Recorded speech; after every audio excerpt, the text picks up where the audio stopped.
Aujourd'hui, notre journée est consacrée au dossier de l'assurance médicaments. Depuis 2010, la FTQ est vraiment préoccupée par la hausse du prix des médicaments dans nos assurances collectives.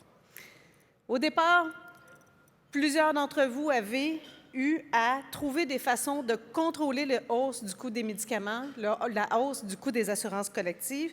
Puis rapidement, on s'est rendu compte que le problème, c'était pas qu'on utilisait mal nos médicaments, on utilisait mal nos assurances, mais que le régime tel qu'il existe est complètement dysfonctionnel.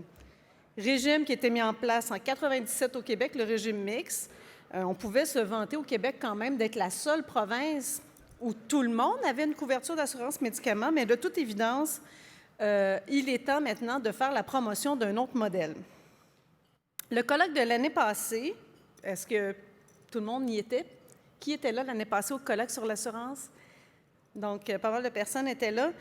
Il y avait quand même 400 personnes à ce colloque-là. Ça nous a permis de définir les lignes de ce que nous voulons pour nos membres et pour la société québécoise. De toute évidence, le statu quo n'est pas une option. Le régime tel qu'on le connaît actuellement n'est pas viable. Il est injuste, insoutenable et inefficient. Quand on parle de médicaments, il y a beaucoup d'intérêts qui sont en jeu. Et trop souvent, celui des patients ne passe pas en premier.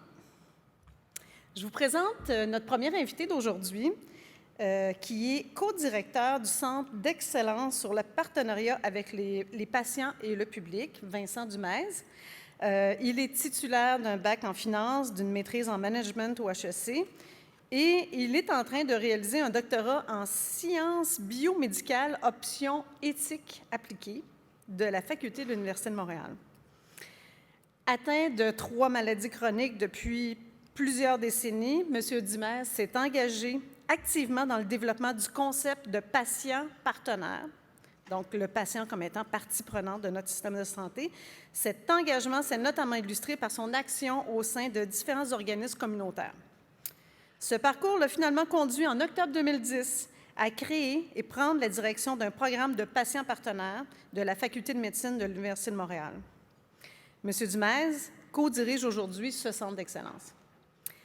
Mais la raison pour laquelle on l'a invité aujourd'hui, c'est que M. Dumais a été membre du Conseil fédéral aviseur PharmaCare et c'est à ce titre-là qu'on l'a invité aujourd'hui.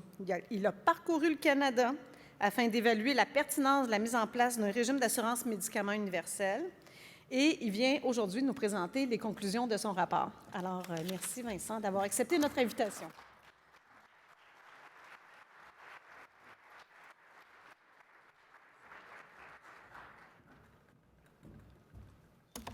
Merci Marie-Josée. Bonjour à tous. Je suis très heureux d'être ici avec vous aujourd'hui. C'est la première fois que je fais une présentation sur les résultats de la commission du Conseil PharmaCare qui s'est déroulé l'année dernière. Donc je suis un petit peu, généralement je suis assez habitué à faire les présentations, mais là je suis un petit peu plus stressé que d'habitude. Puis je ne suis pas habitué à un public comme le vôtre, mais en même temps je suis content de venir vous présenter ces résultats-là parce que je pense que ces résultats en grande majorité répondent particulièrement à vos attentes et on espère vraiment que le rapport va donner lieu dans les prochaines semaines, dans les prochains mois. On est à une période critique là. On s'était dit qu'on a sorti le rapport qui, vous allez voir, propose un régime universel, unique, public premier payeur et unique, en fait, public unique payeur. On s'était dit ce qui serait idéal, ce serait d'avoir un gouvernement à majorité NPD ou alors libéral minoritaire qui soit obligé de gouverner avec le NPD pour éventuellement, pour qu'on puisse avoir les conditions gagnantes pour faire passer éventuellement pour modifier la façon dont on couvre l'assurance, les médicaments actuellement au Canada et au Québec. Et c'est ce qu'on a. Donc je pense qu'on a une fenêtre d'opportunité qui va peut-être pas être très longue. Ces gouvernements minoritaires, malheureusement, sont pas souvent, sont pas très, ont pas une grande longévité. Et je pense que le premier message aujourd'hui, c'est s'il y a un moment pour pousser, c'est maintenant. Et le rapport, et je pense que les travaux du Conseil consultatif sur la mise en œuvre du régime sont là pour supporter justement l'argumentaire en faveur d'un régime universel public complet pour le reste du Canada.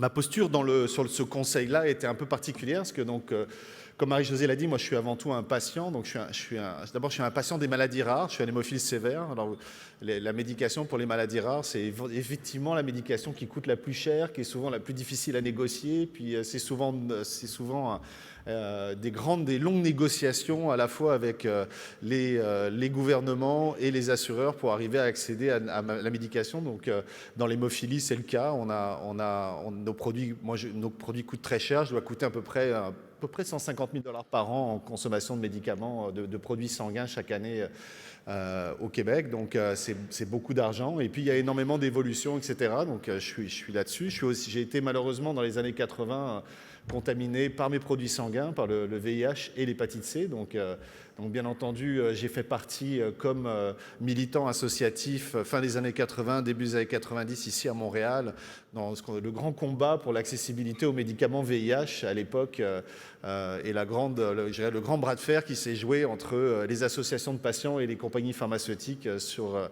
la mise à disposition de médicaments qui coûtaient extrêmement cher à l'époque, mais qui sauvaient des vies concrètement. Alors, donc, je viens aussi de ce domaine-là. J'ai vécu récemment vous avez peut-être entendu parler de la saga de l'hépatite C aussi. Donc, finalement, c'est une des rares maladies pour lesquelles on a trouvé un médicament efficace, curatif, il y a 3 ans à peu près, au coût de 60 000 $ à peu près en moyenne par traitement. Bien entendu, quand une compagnie pharmaceutique sort un produit qui est curatif, ça veut dire qu'elle va se priver d'un certain nombre de revenus potentiels de médicaments qui maintenaient les patients dans des états chroniques. Alors, le coût de ce type de traitement-là, bien entendu, au départ, est extrêmement élevé. Donc, ça a été aussi d'assez longues négociations et discussions avec les gouvernements pour savoir comment on allait rendre possible l'accessibilité à ces médicaments-là à l'ensemble de la population du Canada. Et aujourd'hui, on est en train de guérir l'hépatite C à l'échelle du Canada. Donc, c'est quand même une extrêmement bonne nouvelle. Donc, ma vie est un peu à l'interconnexion de ces problématiques et de ces enjeux de médicaments qui sont extrêmement importants. Donc, c'est à ce titre-là, pas à titre d'expert des assurances médicaments, ni à titre de médecin, de professionnel de la santé ou autre, mais vraiment à titre de patient, de citoyen, que j'ai participé donc pendant 1 an l'année dernière. Les travaux du Conseil ont commencé à peu près en juillet 2018 et ont fini l'année dernière à peu près en juin 2019 avec le rapport qui a été déposé à la Chambre des communes du Canada.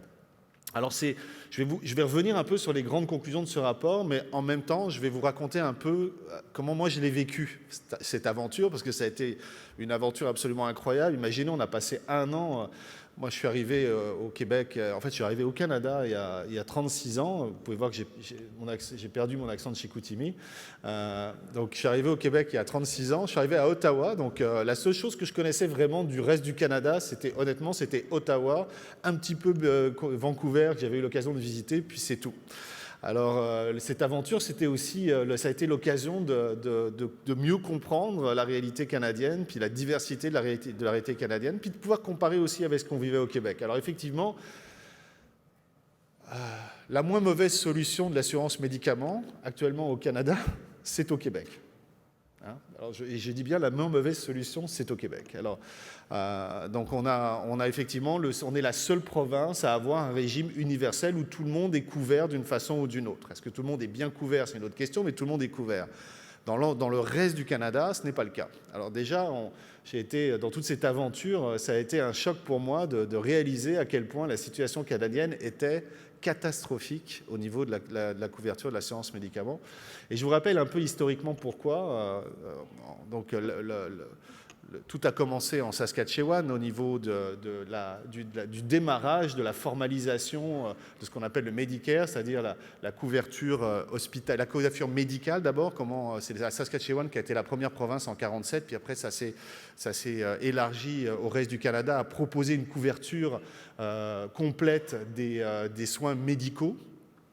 Donc ça, on a réglé cette question-là par la Saskatchewan. Je vous rappelle aussi que c'est par la Saskatchewan qu'on a hérité qu'aujourd'hui on paye nos médecins à l'acte, parce que quand la Saskatchewan a proposé de la couverture des soins médicaux universels pour la première fois, c'était 1 an avant les élections, et à l'époque, donc ça voulait dire éventuellement, il y a eu la grosse discussion de savoir si on devait mettre les médecins, salariser les médecins ou continuer à les payer à l'acte. Et 1 an avant les élections, les médecins en Saskatchewan se sont mis en grève, et ça a fini finalement en bout bout de ligne par l'obtention de dire de conserver un modèle de paiement à l'acte qui après a été répliqué dans le reste du Canada.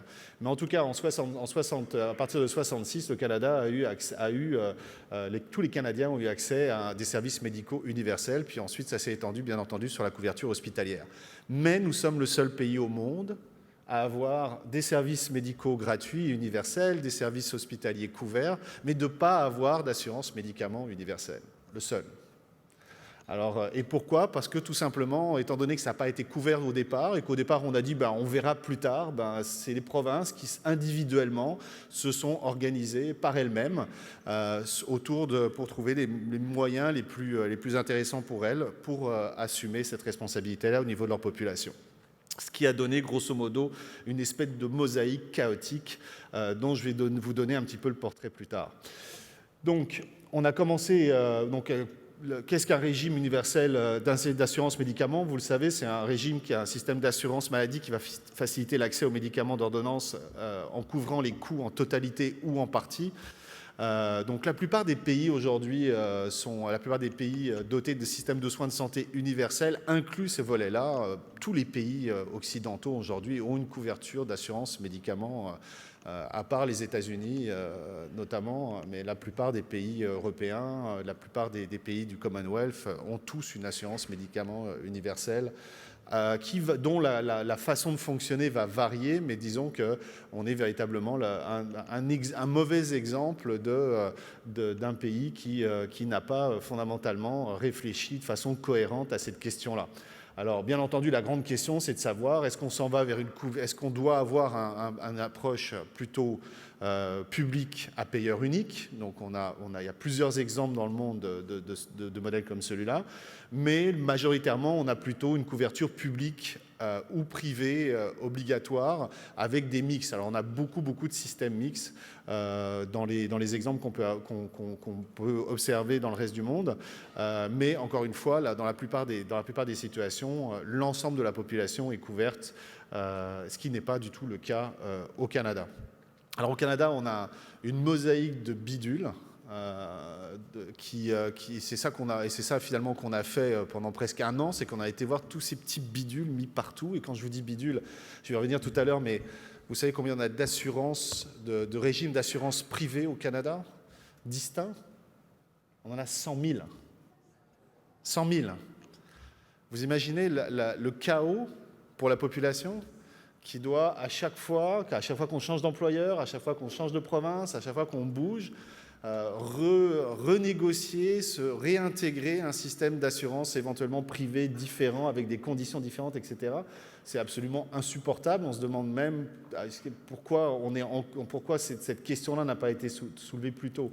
Donc cette mosaïque, c'est ce qu'on a constaté avec mes collègues du Conseil. Donc, on était plusieurs, donc Dr Nadine Caron, qui était la représentante des populations des Premières Nations avec nous, qui était la chirurgienne générale aussi de la Colombie-Britannique.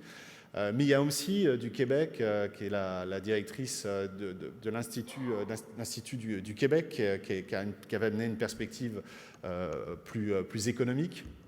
Camille Orridge, qui était une représentante, je dirais, des populations vulnérables, une militante de Toronto assez connue. Diana Wallen, qui a été la première ministre ministre de la Justice, du Nouveau-Brunswick, et puis John Wright de la Saskatchewan, qui a été un haut fonctionnaire aussi avec plusieurs responsabilités. On a commencé les travaux en juin, donc c'était une mission qui a été ordonnée par le Premier ministre directement. On était sous la tutelle du ministre des Finances et de la ministre de la Santé à l'époque, qui ont été très impliqués dans les travaux. Alors à chaque fois qu'on avançait, donc on a traversé le Canada province par province. Puis en même temps, on commençait à échafauder des scénarios pour estimer les coûts, parce que bien entendu, on parle de sommes absolument astronomiques à dépenser ou à rajouter à fur et à mesure que les scénarios se multiplient. J'ai appris à discuter en milliards de dollars pour la première fois de ma vie. Moi, j'étais plutôt à une échelle beaucoup plus petite, et là, on ne parlait que de milliards. C'était assez troublant pour un citoyen comme moi qui n'avait jamais travaillé à cette échelle-là. Mais véritablement, c'est dans cette optique-là qu'on discute quand on parle d'un régime d'assurance médicaments à l'échelle d'un pays comme le Canada. Alors on a traversé toute une série on a traversé toutes les provinces. Dans chacune des provinces, on a rencontré les gouvernements provinciaux de la santé, on a rencontré les représentants des Premières Nations, on a rencontré aussi les métis. Je ne sais pas si vous savez, mais moi j'ai découvert ça. Il y a des gouvernements métis dans chacune des provinces du Canada, sauf au Québec. Donc, dans chacune des provinces au Canada, vous avez une représentation métisse avec des ministres qui sont en miroir avec les ministres du gouvernement, du gouvernement provincial en place. Alors, la réalité métisse est une réalité assez complexe parce qu'elle est à la fois, c'est-à-dire que les métis ne sont pas couverts comme les Premières Nations et ont du mal à s'intégrer dans la société classique. Donc, on fait vraiment face à des populations extrêmement vulnérables et extrêmement défavorisées qu'on va retrouver beaucoup, par exemple, dans le Manitoba ou en Saskatchewan, et dont la couverture médicaments pose un certain nombre de problèmes. Donc, on a rencontré toutes ces personnes-là. On faisait des forums citoyens aussi. On a rencontré, bien entendu, les associations de patients. On a rencontré les citoyens dans plusieurs de ces provinces-là. On a fait des forums importants pour écouter les gens et essayer de comprendre la réalité qu'ils vivaient. Ça a été choc sur choc. Ça a été choc sur choc. La réalité canadienne actuellement, c'est toutes les provinces fonctionnent différemment, avec des trous de couverture absolument invraisemblables. Des personnes qui, par exemple, si vous voulez être bien traité pour le VIH au Canada, il faut aller vivre en Colombie-Britannique. Donc il y a des gens qui ont déménagé, qui ont été vivre dans d'autres provinces pour éventuellement être capables d'avoir une couverture qui a de l'allure. Des gens qui ont été obligés de divorcer parce que les paliers de remboursement sont calculés en fonction des revenus du ménage. Donc finalement, les gens se séparent pour pouvoir revenir sur des bases individuelles et pouvoir accéder et pouvoir passer ces paliers-là puis accéder à une couverture universelle. Des gens qui sont obligés de démissionner, de quitter leur emploi parce qu'ils ne sont plus capables, parce que le régime privé de leur organisation n'est plus capable de couvrir leurs frais de médicaments, donc ils sont obligés de diminuer volontairement leurs revenus pour pouvoir réaccéder à des assurances publiques qui sont établies en fonction des revenus, ou dont la couverture est établie en fonction des revenus. Je vous donne un exemple, par exemple, Terre-Neuve. Terre-Neuve, si vous avez, alors vous allez me dire c'est les populations privilégiées, mais imaginez quand même, ça va illustrer la chose, si vous avez un revenu moyen supérieur à 150 000 $ par exemple à Terre-Neuve, vous êtes plus couvert par l'assurance publique. Donc par exemple à Terre-Neuve, on s'est retrouvé avec des couples, des gens qui finalement, c'est là où on se sont séparés, où ont quitté leur emploi pour redescendre les niveaux de revenus pour pouvoir accéder à de l'assurance publique. Alors si en plus, au niveau de l'assurance privée, si par exemple vous vous retrouvez comme moi à devoir par exemple être couvert uniquement par une assurance privée, mais que vous avez des préconditions, c'est-à-dire que moi je suis hémophile, puis surtout je suis séropositif depuis l'âge de 14 ans, donc c'est sûr que je ne suis pas techniquement couvert je ne peux pas être couvert par le privé. Au Canada, au Québec, il y a eu des accords avec les compagnies d'assurance autour de ça, mais on se comprend que dans beaucoup d'autres provinces, ce n'est pas le cas. Et donc, les gens avec des conditions, des fois, vont se retrouver sans couverture. Donc, c'est cette réalité-là qu'on a voulu saisir. Et on a passé à peu près 4-5 mois, encore une fois, à naviguer de province en province, d'écouter les gens. On a lu beaucoup de rapports. Je ne sais pas s'il y a des représentants du Congrès du travail du Canada ici, mais je les remercie pour les 15 000 mails qu'ils m'ont envoyés pendant presque 2-3 semaines.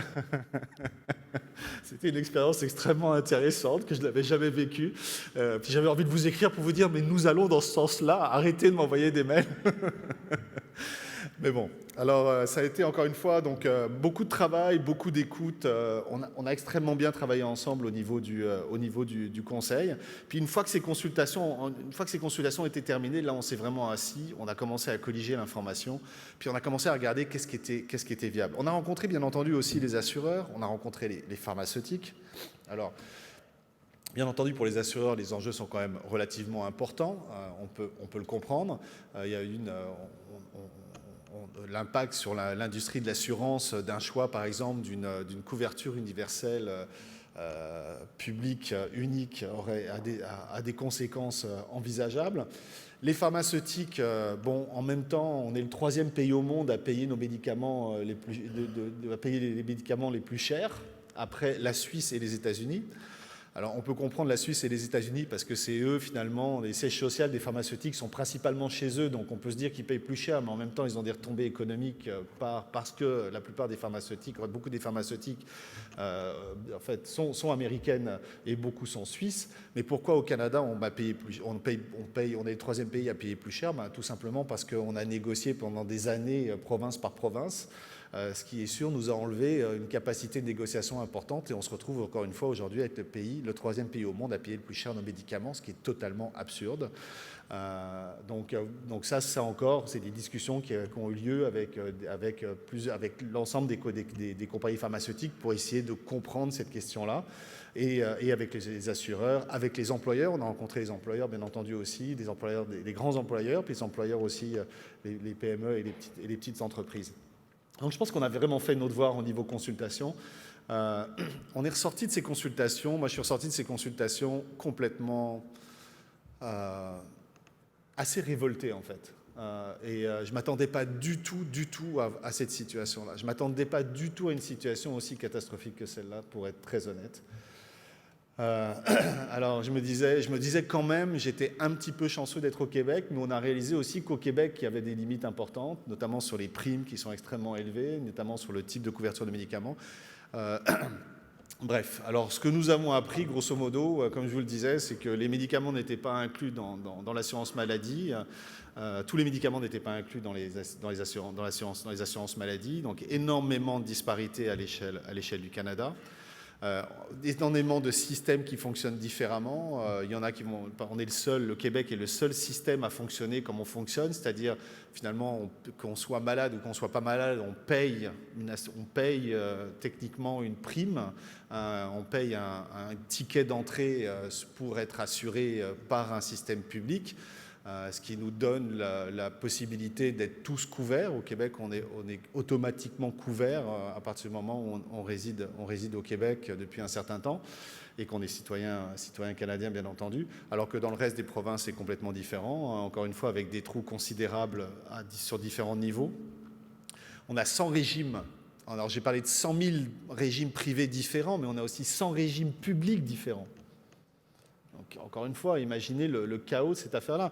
Quand on a rencontré les associations de patients et qu'on leur a demandé c'était quoi le principal problème qu'ils voyaient, ce qu'ils ont dit tout de suite, c'était pas le prix des médicaments ou l'accessibilité aux médicaments. Ce qu'ils ont dit, c'était la lourdeur des processus administratifs pour pouvoir se faire rembourser les médicaments ou pouvoir réclamer. Il disait on va se retrouver avec une complexité à la fois des régimes publics, une complexité des régimes privés, des délais d'attente. Alors certains régimes privés vont dire vous devez avancer l'argent puis on vous remboursera après. Donc juste ce détail-là, quand on change de régime, est quand même important. Si j'ai des faibles revenus puis que je dois avancer $1000 de médicaments par mois, je ne suis pas sûr que ma banque va me donner la possibilité, va m'avancer cet argent-là avant que je sois remboursé. Alors bon, bref, et après, il faut se faire rembourser avec toute une série de tracas administratifs et de problématiques administratives. Donc la première chose qu'ils nous ont dit, c'est que 100 régimes et 100 régimes publics et 100 000 régimes d'assurance privée, c'est juste ingérable. Les plans publics varient donc considérablement dans leur conception. Et puis, les régimes, on est quand même beaucoup dans un système à régime privé. Les régimes privés couvrent environ 60% des Canadiens et on sort énormément d'argent de nos propres poches. En fait, quasiment 30%, je pense, de la totalité des dépenses, c'est nous qui les payons direct par les primes, notamment par les moments où on doit payer par nous-mêmes parce que c'est pas couvert, etc. Donc il y a beaucoup d'argent qui sort directement de notre poche. Et donc actuellement, non seulement on a un système qui coûte cher, non seulement on paye cher nos médicaments, non seulement on a un système qui est chaotique, mais en plus on paye quand même en tant que contribuable et en tant qu'assuré énormément d'argent pour le type de service qu'on rend. Bref, il est plus que temps que cette situation-là change et change de façon drastique et rapide. Le Conseil a relevé donc 4 grands défis. Donc bien entendu, l'équité, un défi majeur, ça a été le terme qu'on a utilisé le plus, c'est celui qui nous a habités pendant l'ensemble de nos travaux et de nos réflexions, que l'accès à la médication soit équitable, ne soit pas fondé sur sur le fait qu'on ait accès à un régime privé ou pas, le fait qu'on fasse partie des plus favorisés ou pas, etc. En sachant qu'encore une fois, 20% des Canadiens ne sont pas assurés ou sont sous-assurés. On parle de 7 millions de personnes actuellement au Canada, c'est énorme. Donc cette question d'équité, d'avoir un accès universel, complet, indépendamment de notre condition de départ était clé. Et on a quand même eu des discussions. On a quand même eu des discussions intéressantes parce que quand on parle d'un régime universel public unique, ça veut dire que, d'une certaine façon, les plus riches vont payer le même prix que les plus pauvres. C'est ça aussi que ça veut dire. Donc ça, c'est le type de discussion qu'on a eu dans lequel, j'avoue, moi, au départ, ma posture de départ était plutôt de me dire pourquoi les plus riches ne paieraient pas, puis pourquoi les plus riches paieraient autant que les plus pauvres, pourquoi tout le monde devrait avoir, pourquoi les plus riches ne mettraient pas plus d'argent, etc. En fait, grosso modo, c'est ce qu'ils font déjà techniquement avec leurs impôts. Si on a un régime public premier payeur, ça voudrait dire que finalement, on sera uniquement financé par le régime sera financé par nos impôts. Et effectivement, les riches vont payer plus par la structure même d'imposition. Mais c'est quand même des questions qui sont posées en bout de ligne, de savoir comment on était capable d'avoir un équilibre important. Mais la question de l'équité est restée quand même une des questions centrales de l'ensemble de nos discussions. La question des coûts, bien entendu, et c'est ça aussi, c'est un argument extrêmement important qui est un des leviers pour promouvoir éventuellement un changement de régime, c'est que le prix des médicaments est en train d'exploser. Juste pour vous donner une idée, en 1985, on dépensait 2,6 milliards de médicaments par an au Canada. En 1985, aujourd'hui, on en dépense 33 milliards. Et on a une augmentation continue de croissance des médicaments. En passant, pourquoi on a une croissance de médicaments ? D'abord, parce qu'on est une population de plus en plus malade. 50% de la population atteinte par une maladie chronique, donc on a des véritables problèmes de santé. Deuxièmement, il y a eu un mouvement qui s'est passé, c'est-à-dire que ce qu'on appelle les compagnies pharmaceutiques classiques dans la dernière décennie ont perdu beaucoup d'exclusivité sur ce qui était avant leur blockbuster de médicaments, qui sont devenus maintenant des médicaments génériques, donc qui sont devenus des médicaments aujourd'hui qui sont produits par des compagnies pharmaceutiques spécialisées dans le générique. Donc eux ont eu une perte de revenus assez importante sur ces médicaments sur lesquels finalement ils ont perdu les brevets. Et donc, beaucoup d'entre elles sont en train de prendre un virage sur tout ce qui est médicaments super spécialisés, très chers, ce qu'on appelle la médecine personnalisée, c'est-à-dire des médicaments qui vont toucher très peu de monde, qui vont être extrêmement précis, etc., mais qui vont coûter une fortune. Donc, par exemple, les médicaments qui sont supérieurs, qui coûtent à plus de 10 000 $, plus de 10 000 $ par an au Canada, ont triplé en l'espace de 3 ans. Alors aujourd'hui, ce que les compagnies pharmaceutiques proposent, c'est beaucoup ce type de médicaments. Encore une fois, vous avez tel type de cancer. Sur ce type de cancer-là, du précis, on est capable d'avoir une action X et Y. Donc ça met énormément de pression aussi sur les gouvernements dans la négociation justement du remboursement ou non de ces médicaments, dans la négociation des prix aussi de ces médicaments-là, avec bien entendu aussi les associations de patients, et encore une fois, je viens de la maladie rare, qui bien entendu vont faire des pressions pour avoir le plus d'accès possible aux médicaments. Donc aussi, il y a une discussion sociétale de savoir, avec la part de gâteau qu'on a et l'arrivée d'une multitude de nouveaux médicaments, comment on priorise, sur quelle base on va prioriser.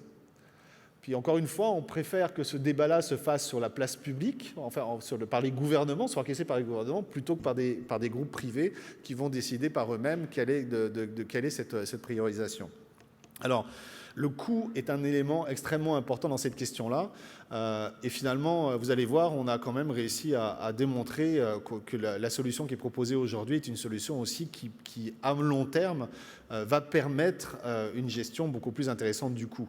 La durabilité aussi, donc les dépenses de médicaments d'ordonnance sont passées de 0,5% du PIB à 1,6%. C'est la deuxième source ici, par exemple au Québec, dans la plupart des provinces, c'est la deuxième source de dépenses de la santé.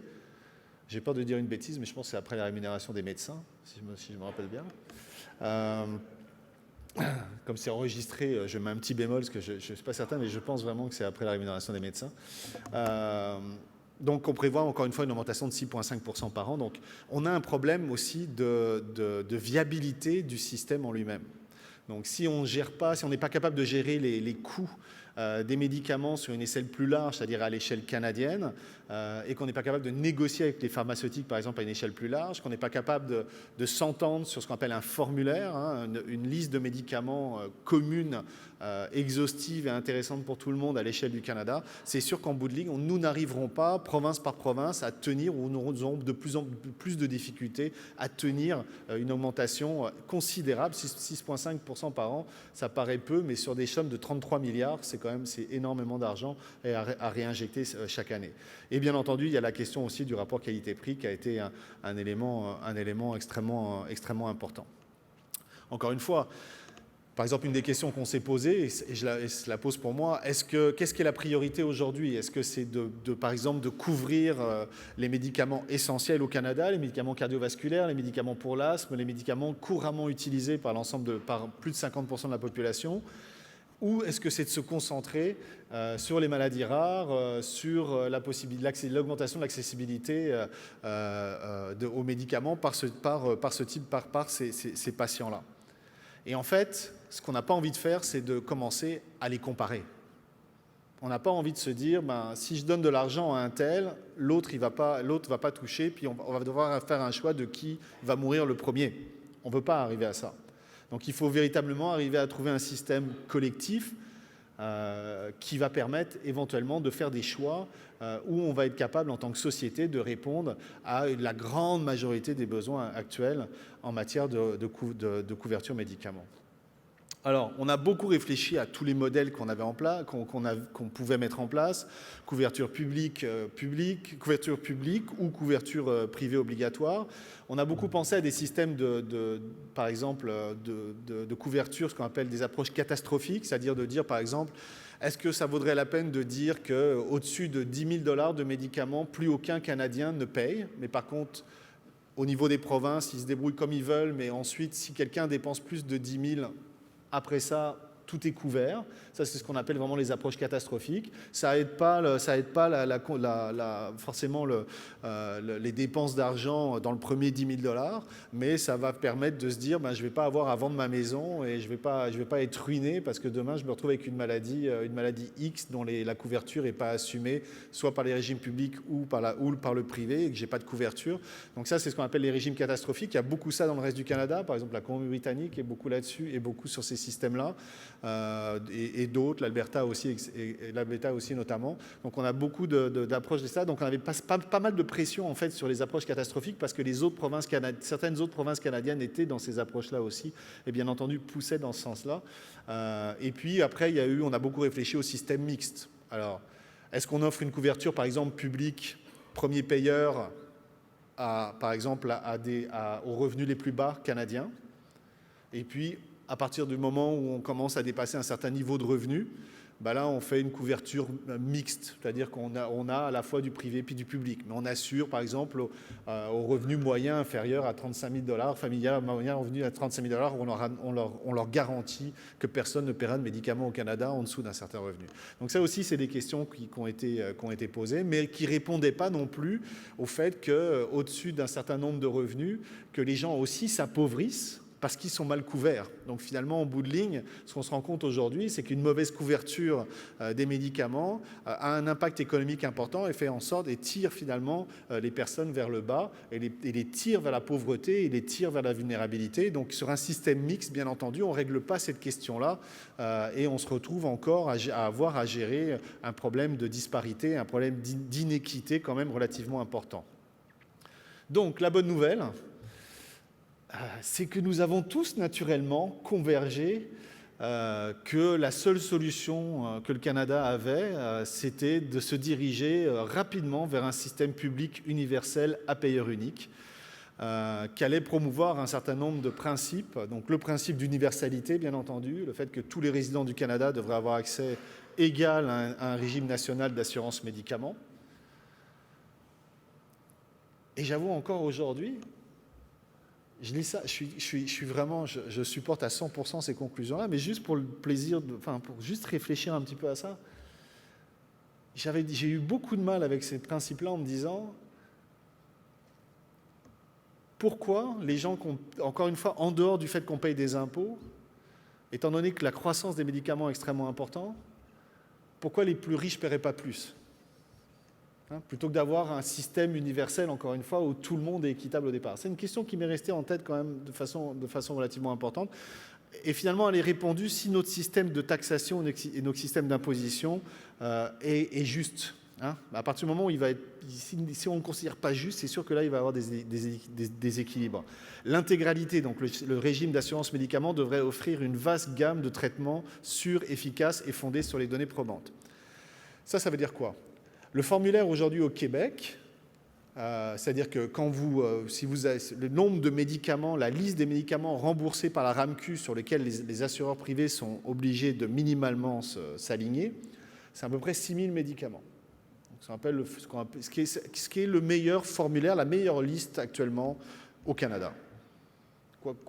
Pas la meilleure dans un idéal, mais actuellement au Canada, c'est la meilleure. Il y a des provinces qui vont avoir 4 000, 4 500 listes médicaments sur cette liste-là, donc une partie qui ne va pas être couverte. Alors là, l'idée, ce serait d'avoir, dans l'intégralité, c'est-à-dire d'avoir une liste commune au Canada, très élevée, c'est-à-dire que le minimum, ce serait le Québec, mais l'idée, c'est d'aller au-dessus, c'est-à-dire vraiment d'avoir un formulaire avec des listes de médicaments extrêmement exhaustives pour que tout le monde au Canada ait accès à la même diversité de médicaments. L'accès aux médicaments d'ordonnance devrait être fondé sur les besoins médicaux et non sur la capacité de payer, bien entendu. La transférabilité, extrêmement importante. Je vous parlais des gens qui déménageaient, donc les prestations de régime d'assurance médicaments devraient être transférables d'une province ou d'un territoire à l'autre. Et puis public, donc un régime d'assurance national d'assurance médicaments devrait être financé et administré par l'État. Donc bien entendu, la difficulté qu'on a au Canada, c'est comme vous le savez, la santé est une juridiction provinciale. Organiser un régime, c'est-à-dire que si le fédéral prend le leadership sur un régime, éventuellement sur la transformation vers un régime progressif vers un régime universel à payeur unique, bien entendu, il va falloir que les provinces embarquent. Et si les provinces n'embarquent pas, les provinces, elles n'embarquent pas. Donc il y a non seulement le défi d'avoir d'un budget libéré au niveau provincial pour pouvoir soutenir à la fois l'implantation et pouvoir soutenir aussi les variations de coûts, mais il va falloir aussi que les provinces embarquent et soient capables finalement d'arriver tranquillement, progressivement à quelque chose de comparable. Ce qui est loin d'être facile dans le contexte canadien. D'ailleurs, la première réaction qu'on a eue au Québec, ça n'a pas été une réaction par rapport à l'assurance, ça a été une réaction qui est une réaction classique qu'on a au Québec, bien entendu, que je ne critique pas, mais qui est originelle, de dire « mais qu'est-ce que le fédéral vient se mêler de notre assurance médicaments ?» Ça a été la première réaction publique qu'on a eue, c'est « la santé est une juridiction provinciale, venez pas jouer dans notre juridiction ». Alors, donc, encore une fois, on est aussi dans un contexte assez complexe.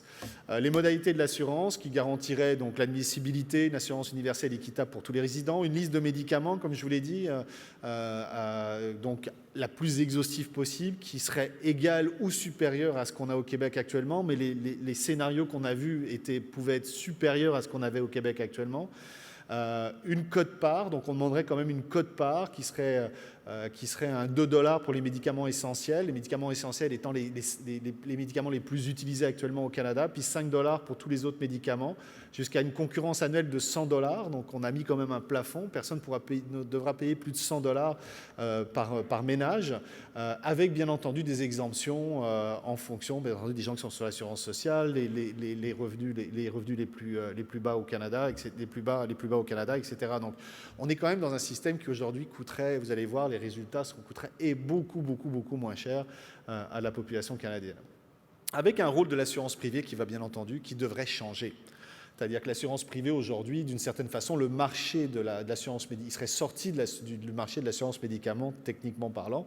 Donc il faudrait qu'il se rabatte. Et tout à l'heure, on voyait dans un des témoignages, par exemple, une patiente qui disait, mais moi, je paye des médicaments, mais par exemple, ma physio n'est pas remboursée. Ben, ce serait peut-être, hein, on l'a vu dans des pays où l'assurance médicaments est universelle, ben, les assureurs se sont réorientés vers des produits complémentaires dont on a beaucoup besoin. On pourrait parler du dentaire aussi. Alors c'est sûr que, par exemple, dans le projet du NPD sur l'assurance médicaments, ça comprend le dentaire. Pas ici, mais par exemple, ça pourrait permettre de libérer un certain nombre d'argent du privé pour se réorienter vers des services aujourd'hui qui ne sont pas couverts et qui sont tout aussi essentiels que les médicaments, notamment l'exemple de la physiothérapie était un excellent exemple.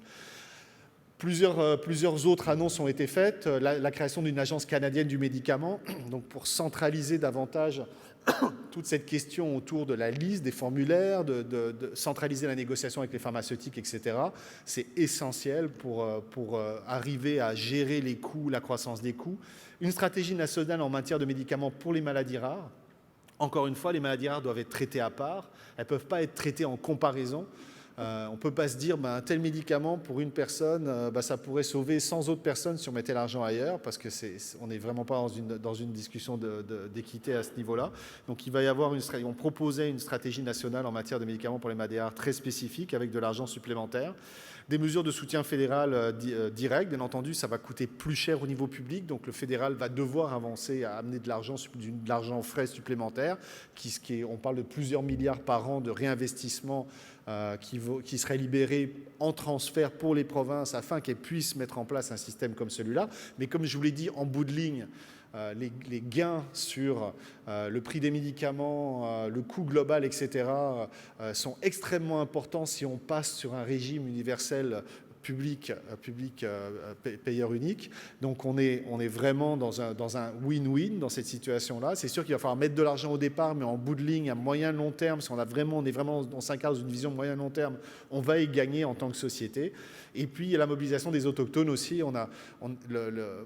Les Premières Nations, la couverture des Premières Nations n'était pas dans notre mandat, mais comme on les a rencontrés, on a vu aussi qu'il y avait un certain nombre d'enjeux autour de la couverture des Premières Nations, et on a fait un certain nombre de recommandations autour de ça. Donc, pour assurer le succès de l'assurance médicaments au niveau national, il y a une législation qui va être nécessaire. Ce qu'on propose, c'est une loi supplémentaire qui va aider à l'orchestration des transferts nécessaires pour la mise en place de cette assurance-là. Un processus d'adhésion. Donc, encore une fois, ça ne pourra pas être obligatoire. Il va falloir que les provinces embarquent une à une. Et c'est là où ça va être important à la fois de mettre il y a une certaine pression à mettre sur le gouvernement, sur les instances fédérales, mais il y a bien entendu aussi des discussions à avoir avec les gouvernements provinciaux pour qu'ils embarquent. C'est sûr que si le fédéral décide d'embarquer sur une assurance de ce type-là, et qu'en même temps on a 3 provinces qui y adhèrent, ça ne sera pas viable. Pour que ça soit viable, il va falloir qu'il y ait une grande majorité des provinces qui rapidement adhèrent à ça et s'engagent à évoluer vers un système de ce type-là. Et le fédéral était prêt d'ailleurs à assurer une partie des coûts différentiels qui sont à peu près estimés de l'ordre de 3,5 milliards de dollars par an pour la première couche d'implantation. Puis après, les sommes augmentent. Mais encore une fois, globalement, socialement, à moyen et long terme, on est plutôt quand même dans une solution gagnante, même économiquement. Et c'est ça qui est important, c'est qu'on a l'impression que cette solution-là, c'est dépenser de l'argent, mais ce n'est pas juste dépenser de l'argent, c'est dépenser de l'argent éventuellement à court terme pour en gagner plus tard, et la plupart des modèles financiers allaient clairement dans ce sens-là. Donc le déploiement qui est prévu, c'est ce qui diffère aussi ce qui diffère du plan qui a été proposé notamment par le NPD, c'est-à-dire que nous, on a proposé un déploiement plus progressif sur à peu près 7 ans, une dizaine d'années, on va dire, pour permettre justement aux provinces d'ajuster leur système, parce qu'encore une fois, la diversité fait en sorte qu'en termes d'implantation, ça va être complexe, mais on proposerait que d'ici à peu près 2027, l'ensemble du dispositif ait basculé vers ce type de couverture-là. Rapidement, pour finir, les avantages pour les Canadiens sont significatifs. On parle d'économies à peu près de 350 $ par ménage par an. C'est énorme sur l'échelle de plusieurs millions de personnes. $750 aussi pour les employeurs. Vous connaissez bien, j'en discutais tout à l'heure juste avant la présentation du problématique actuellement où les régimes d'assurance, bien entendu, augmentent tranquillement pour anticiper justement cette hausse du coût des médicaments, etc. Puis en même temps, les bénéfices soit stagnent ou descendent. Donc, parce que les employeurs supportent quand même de plus en plus vous et vos employeurs supportez de plus en plus l'augmentation de ces coûts-là. Donc, c'est sûr qu'il y a un gain substantiel pour les employeurs. La peur qu'il y avait derrière ça, c'était une peur par rapport au fait de dire, mais est-ce qu'il y aura est-ce que par exemple quelqu'un aujourd'hui qui a une assurance privée, qui donne beaucoup de bénéfices, est-ce qu'il va avoir une perte de bénéfices en tant que tel? Mais encore une fois, rien n'empêche une organisation, même avec une couverture universelle, de proposer quelque chose de supérieur avec l'assurance privée. Bon, techniquement, ça ne change pas grand-chose, puisque justement, ça donnerait la possibilité d'avoir une couverture malgré tout supérieure, mais plus que l'essentiel serait assuré au niveau national canadien. $100 par employé. Donc vous voyez, les gains quand même sont considérables pour la population et pour les employeurs. On a eu d'ailleurs une très belle réception des employeurs, quelques craintes, mais quand même les discussions ont été extrêmement constructives et intéressantes par rapport à éventuellement une optique de ce type-là. Et puis, ça va avoir un impact aussi, parce que les gens qui ne se soignent pas, là, imaginez, on a des niveaux, des gens, il y a quand même plusieurs milliers, centaines de milliers de personnes qui ne prennent pas leurs médicaments parce qu'ils ne peuvent pas se les payer. Donc ces gens-là, leur problématique de santé empire. On va les retrouver aux urgences, on va les retrouver en soins ambulatoires, on va les retrouver hospitalisés, surtout quand on voit que ça peut se passer dans des maladies comme des maladies cardiovasculaires ou pulmonaires. Bien entendu, ça va avoir aussi un impact indirect important sur les niveaux d'hospitalisation, sur la pression sur notre système de santé, etc. Parce que techniquement, les gens vont être capables de mieux se soigner. Et encore une fois, quand on parle des gens, je vous rappelle, 20% des Canadiens qui ne sont pas couverts ou mal couverts, on parle de beaucoup de personnes qui aujourd'hui doivent développer des problématiques de santé, des plus importantes parce qu'ils ne sont pas capables de se payer leurs médicaments, ce qui doit quand même peser énormément sur l'ensemble des coûts hospitaliers notamment. Alors, pour finir, on n'a pas le choix. Après cette année de réflexion, de travail en profondeur, en tant qu'aussi que patient, puis citoyen du Québec et du Canada, c'est évident pour moi. Ça ne l'était pas au départ. Je vous avoue, franchement, j'ai démarré toute cette aventure-là quand même assez tout neuf, là, comme quelqu'un qui n'est pas un expert. Mais pour moi, c'est clair que si dans les prochaines 2-3 ans, on ne fait pas ce virage-là, non seulement on va s'en aller dans une situation catastrophique en termes de gestion des coûts des médicaments, les disparités vont ne faire juste qu'augmenter, et on va se retrouver dans une situation de plus en plus chaotique et surtout de plus en plus critique pour quand même une portion très large de la population canadienne, de la population québécoise. Donc je crois aussi, encore une fois, comme je disais en introduction, qu'on a une fenêtre d'opportunité. Alors sautons dans cette fenêtre d'opportunité, puis faisons le maximum pour faire en sorte que ce magnifique projet puisse démarrer le plus rapidement possible et que la population canadienne puisse en profiter. Alors merci beaucoup de m'avoir écouté et j'espère que ça vous a intéressé. Merci.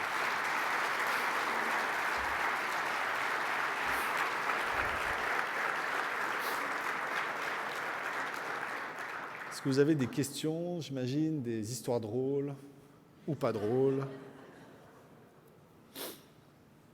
Oui. Bonjour, merci pour votre présentation. Question par rapport à la partie de l'assurance qu'un régime privé pourrait offrir. Oui. Les coûts liés à ça. Est-ce qu'il y aurait, à votre avis, lieu de placer des balises pour les assureurs, justement pour prévenir le fait qu'ils chargent un montant exagéré, comme dans certains cas, on voit présentement. Vous parliez de 10 000 dans certains cas, là, et plus, là, j'imagine. Oui. Si le médicament ne fait pas partie de la liste qui est prescrite par le gouvernement et que ça ne fait pas partie des maladies ciblées ou des médicaments ciblés, il y a comme une zone grise entre les deux, et puis ça, c'est une zone de vulnérabilité avant que le médicament embarque sur une ou l'autre des deux listes, là. Est-ce qu'il y a une avenue de réflexion à ce niveau-là qui a été... Alors, le premier principe, c'est d'avoir un formulaire de médicaments le plus grand possible. Le principe aussi, c'est qu'il faut réinstituer un dialogue avec les associations de patients, puis avec les responsables, justement, les personnes qui qui poussent pour ces médicaments-là, pour pouvoir avoir des stratégies qui, encore une fois, ne soient pas effectivement conduites par le privé, mais soient conduites par le public et soient conduites par les activistes patients qui travaillent dans ce domaine-là. Donc, avoir une liste très importante, qu'on ait le moins de questions à se poser, qu'il y ait le moins d'exceptions possible, ou s'il y a des exceptions, qu'elles soient gérées malgré tout effectivement par un système public. Ça, c'est la base, que vraiment ce qui reste soit très marginal, mais ce qui reste, encore une fois, demeure quand même dans une négociation publique, et non pas une négociation entre assureurs privés et individus, ou même des fois, individus et pharmaceutiques. Parce que les pharmaceutiques, par exemple, quand elles vont tester des nouveaux médicaments, elles vont proposer ce qu'on appelle elles vont proposer aux gens d'embarquer sur les médicaments gratuitement pendant un moment. Donc bref, elles aussi sont en relation directe avec la population. Donc il faut absolument, effectivement, d'abord que la liste soit maximale et que l'ensemble du processus soit intégré dans un processus public de négociation. Il faudrait qu'il n'y ait rien à la marge. Techniquement, là, il faudrait qu'il n'y ait rien à la marge. Donc on espère que ça va aller effectivement dans ce sens-là. Par exemple, un des enjeux qu'on a beaucoup discuté, et je vais mettre un gros bémol dans ce que je vais dire, parce que je ne veux vraiment pas que ce soit mal interprété.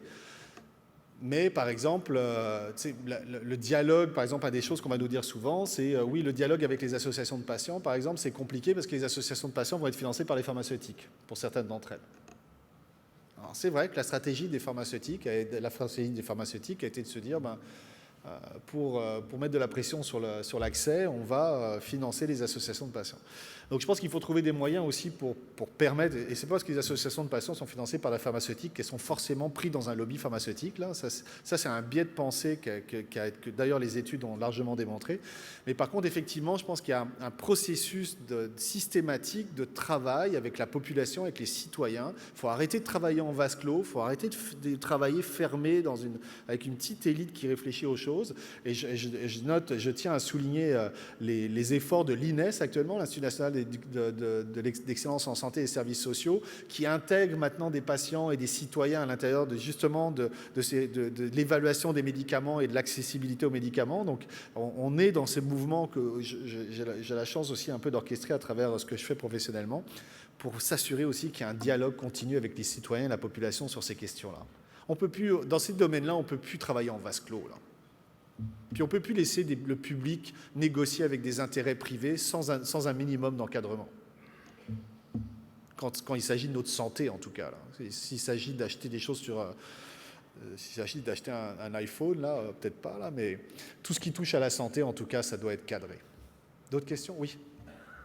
Oui, bonjour. Melvin Marquis, Unifor 2889. Bien, quand je regarde ça, je fais un peu un parallèle au même problème qu'on a, qu'on a encore, là. La campagne qu'on avait pour l'amélioration des régimes publics de retraite. Il y a un aspect social où il y a des gens qui ne sont pas couverts, puis un aspect de pression sur nos régimes de retraite qui fait qu'ils devraient être complémentaires, mais qu'ils ne l'étaient pas. Donc, on faisait une pression pour améliorer les régimes publics, puis en même temps, nous aider à nos tables de négo. Ouais. Là, on sait que dans les régimes, comme chez nous, on a les médicaments payés. C'est un gros coût dans la partie de l'assurance. Fait qu'on a un peu le même affaire. Les assurances coûtent cher parce que l'augmentation des médicaments, on voit que ça se rend bien. Fait que dans la campagne qu'il y a eu pour la retraite, il y a eu certaines provinces qui étaient réticentes à un moment donné. Vous, en tant que comité, en tout cas, je pense comité consultatif, je ne sais pas comment l'appeler, là, êtes-vous un petit peu au courant de quelles provinces qui sont les plus résistantes ou... Alors, naturellement, les provinces les plus riches vont être les plus résistantes, ça c'est sûr. Puis les provinces les plus pauvres vont l'embarquer. Vous prenez, je veux dire, les maritimes actuellement au Canada sont dans une situation extrêmement difficile au niveau de leur couverture médicaments. Ça n'a rien à voir à ce qu'on a ici. Moi, je suis revenu des maritimes, j'étais ébranlé là, j'en revenais pas de la situation. Donc c'est sûr qu'il va falloir que les provinces riches, c'est-à-dire le Québec, l'Ontario, la Colombie-Britannique, l'Alberta est en train de glisser vers les provinces moins riches, mais disons quand même avec un système quand même privilégié, embarquent, c'est sûr. Et c'est pas forcément les premières à vous, c'est pas forcément celles qui vont être les premières à monter au créneau pour ça. Hein. Donc je pense qu'il y a une prise de conscience aussi importante à faire au niveau des provinces, qui est une réflexion nationale au niveau des provinces sur la nécessité de cette équité également. Parce que le système de transfert est tellement bien fait au Canada que, par exemple, si on dit demain, c'est vrai que par exemple, le Nouveau-Brunswick aurait besoin de plus de transferts fédéral que le Québec pour arriver, par exemple, à une assurance universelle, puisque le Québec offre déjà plus de services. Le Québec va dire, vous ne donnez pas plus au Nouveau-Brunswick, puis moi, vous allez donner per capita la même somme d'argent. Donc, vous voyez la chose, c'est-à-dire qu'il y a des négociations entre provinces et fédérales qui, dans le cadre d'un régime comme celui-là, qui vont être extrêmement complexes. Et non. Je pense qu'effectivement, il faut absolument que les provinces les plus riches embarquent rapidement dans cette question-là. Si elles n'embarquent pas dans les premiers temps, ça va être compliqué. Est-ce que c'est vous qui m'avez... Est-ce que c'est votre organisation qui m'a envoyé des... Ah non, c'est monsieur derrière, là-bas. Oui. Larry Rousseau, CTC. Ah, c'est vous. Responsable des courriels. Voilà. Alors, dans le rapport Hoskins, je ne me souviens plus, page 7, page 6, il y avait un paragraphe qui parlait de période de transition pour l'industrie des assurances et des pharmaceutiques. Je me demandais si vous pouviez élaborer là-dessus, si c'était plutôt les employés ou est-ce que c'était les compagnies? Pourquoi? Parce que le plan d'implantation, c'est sur 10 ans presque, n'est-ce pas? Et dont près de la moitié, 4 à 5 ans, c'est justement pour prévoir une période de transition. Je me demandais si vous pouviez élaborer là-dessus. Je vais commencer par les assureurs. Je pense que les assureurs, c'est-à-dire qu'il y a je pense qu'il y a quand même une responsabilité aussi de réfléchir avec cette industrie-là, comment elle va gérer. C'est quand même un gros employeur aussi au Québec, notamment. Hein, c'est un gros employeur au Québec. C'est un gros employeur au Canada en général. Donc, il va falloir ça va prendre du temps parce qu'il va falloir trouver des solutions il va y avoir une transférabilité de 100 000 régimes qui vont, si on passe dans ce modèle-là, qui vont disparaître tranquillement, puis qui vont être intégrés dans un système public universel. Donc, il y a des coûts, en tout cas, ou d'une transition organisationnelle, ou je dirais une transition de produit qui va être nécessaire avec elle. Puis je pense que c'est ça la sagesse du rapport Hoskins, c'est de se dire, oui, la solution est peut-être considérée comme, c'est une solution quand même qui est audacieuse, c'est celle-là qu'il faut, mais elle reste quand même, le gap par rapport à ce qu'on a actuellement est considérable. Je pense qu'il faut prendre la dimension de l'échelle de changement. Et puis l'industrie de l'assurance, c'est encore une fois, c'est une force vive du Canada puis du Québec. Donc il ne faut pas que les employés au départ des compagnies d'assurance aient à pâtir de ça. Donc il faut vraiment arriver à voir comment les aider à tourner, leur donner une marge de manœuvre pour tourner. Puis 4 ans, ce n'est pas beaucoup pour un changement de ce type-là. C'est ce qu'on a pu aussi observer dans d'autres pays. Pour les pharma, c'est une autre question, ça. C'est une autre question. C'est plus compliqué. C'est plus compliqué. Le problème des pharma, c'est qu'ils travaillent dans le cadre d'un modèle mondial, pour la plupart d'entre elles. Alors oui, ils sont toujours à une dimension internationale large. Puis après, on n'est pas pris en otage, mais bon, on a un certain niveau de pouvoir. Je vais vous donner juste l'exemple de la Nouvelle-Zélande. La Nouvelle-Zélande a pressurisé sur les pharma le prix des médicaments au niveau des pharmaceutiques, beaucoup. Aujourd'hui, une nouveauté qui sort, ils vont attendre 3 ans avant de l'avoir. Donc un nouveau produit qui sort, ça va mettre un temps fou avant qu'ils aient accès au nouveau produit. Donc là encore, il y a une balance, parce qu'ils ont des moyens de pression non négligeables. Vous savez aussi qu'il y a de la pénurie de médicaments, beaucoup, et on sait très bien qu'il y a une priorisation en fonction des pénuries de certains médicaments, une priorisation des pays. Donc on ne veut pas non plus se retrouver priorisé à la fois sur l'introduction des nouveaux médicaments et à la fois sur la question des pénuries. Alors ils ne nous ont pas dit ça clairement comme ça, mais ça fait quand même partie on a lu, enfin si on lit à travers les lignes ou si on regarde un peu ce qui se passe ailleurs, on comprend qu'il y a quand même des enjeux, des impacts qu'il faut anticiper, et ça va prendre un petit peu de temps avant de se rasseoir avec tout ce monde-là puis de regarder comment on gère tout ça. Les pharma ont beaucoup amené vraiment cet argument de dire Vous payez cher vos médicaments, mais c'est parce que vous êtes le pays où on introduit les nouveautés le plus vite. On a vérifié, c'est pas tout à fait ça, là. On n'est pas dans le top 10 des pays où on n'est pas dans le top 3. On est le troisième pays au monde qui paye le plus cher nos médicaments, mais on n'est pas le troisième pays au monde où les innovations rentrent le plus vite.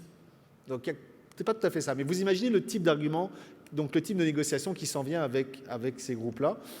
Donc là aussi, il y a du travail. Donc ça va être complexe, ça va vraiment être complexe. Et puis je vous le dis, moi je ne suis pas un politicien, je m'en suis vraiment rendu compte tout au long des débats autour de ces deux groupes-là. Oui, là, je ne sais plus. 1, 2. Ah, voilà. Une dernière intervention, Vincent. Pas de moi. Du micro au centre. Merci. Oui, bonjour. Bravo pour votre travail. Très beau travail. Puis bravo pour votre présentation également. Ça gagne à être connu. La seule crainte que je vois à notre niveau, du côté syndical, c'est que la majorité des conventions ont un partage de coûts de nos régimes avec l'employeur. Si le paiement de ce régime-là se fait par les impôts, la grande majorité de nos employeurs ne payent pas ou peu d'impôts. Donc, il faut se planifier, nous autres, dans nos conventions à ce moment-là, déjà maintenant, parce que c'est quand même rapide, 7 ans. Oui. Nos conventions durent en moyenne 5 ans, donc il faut déjà se préparer pour pas que ça soit une perte sèche, parce que l'employeur pourrait, lui, encaisser une grosse économie, puis nous autres, on va payer, donc on n'aura pas d'économie en tant que travailleur, en vérité. C'est ça, il va falloir négocier la répercussion du coût, effectivement, vous avez tout à fait raison, je ne peux que le confirmer, oui. Oui. Merci beaucoup, merci.